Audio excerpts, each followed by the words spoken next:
Hello guys, welcome back to my YouTube channel. At ngayon ay ang ituturo ko naman sa inyo ay kung paano mag-install ng Epson L3110 printer.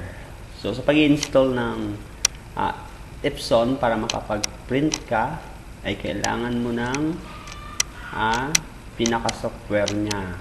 So mayroon na tayong software, i-install na lang natin siya. Open natin yung software niya.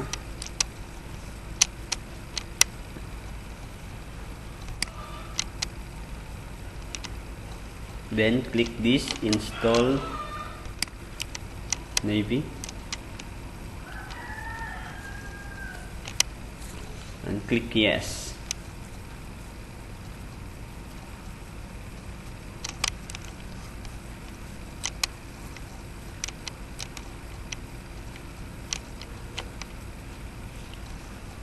Check nyo lang to, then click next.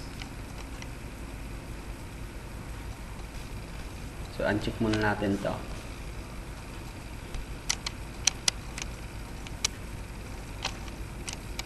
Sa installation guys, no, kapag hindi mo pa na set up yung printer mo, kailangan mong i-follow ito. Yung halimbawa ito, remove all protective materials, go to the next step. So, kailangan mo na i-follow yan kung hindi mo pa nasa-set up yung printer mo. Next lang.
Then, uncheck mo lang to.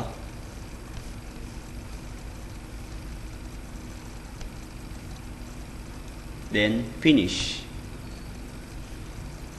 Ganun lang guys, kadali kapag mag-install ng Epson L3110 drivers. So, let's try. Open tayo ng Microsoft Word.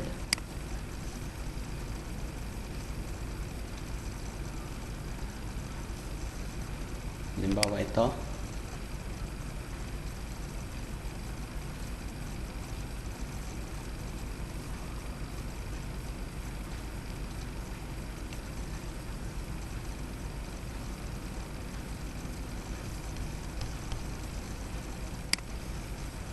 Subukan natin kung pwede makapag-print.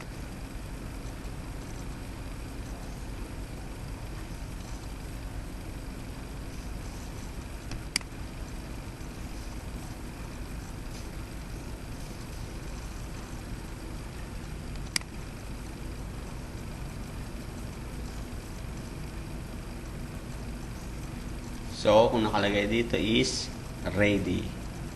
Ibig sabihin, pwede ka nang makapag-print sa Epson mo na printer. So, yun lamang guys. Thanks for watching. Saka yung files nga pala nito ay nasa description below na lang. Paki-download na lang po. And please like and subscribe to my YouTube channel. God bless us.